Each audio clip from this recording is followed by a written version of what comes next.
If you are not following the channel yet, please like and subscribe. Some people live every day as if it were yesterday. They replay old mistakes, lost moments, and painful memories, believing they are learning from them, but in truth, they are only reliving their wounds. This story isn't just about a man. It's about you, me, and everyone who has ever struggled to let go. At the end, ask yourself, am I walking toward the future, or still trapped in the shadows of my past? Once, in a small quiet town surrounded by misty hills, there lived a man named Elias. He was known for his calm voice and gentle smile, but behind that smile lived a storm. Years ago, Elias had lost everything: his job, his friends, and the woman he loved.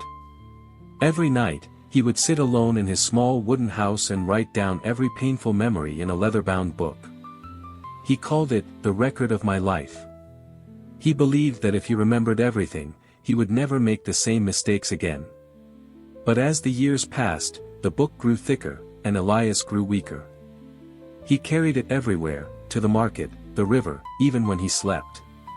It became his companion, his history, his burden.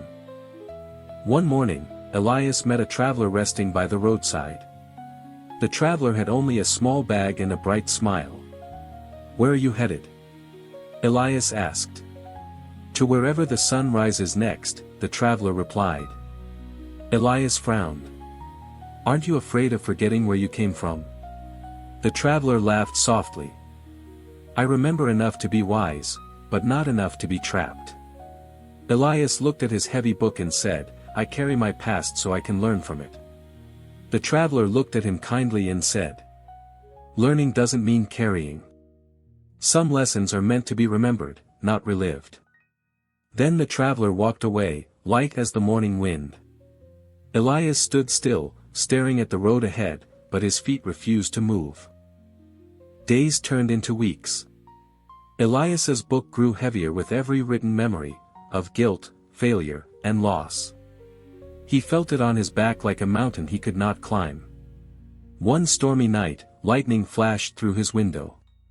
The sound of thunder echoed his own heartache.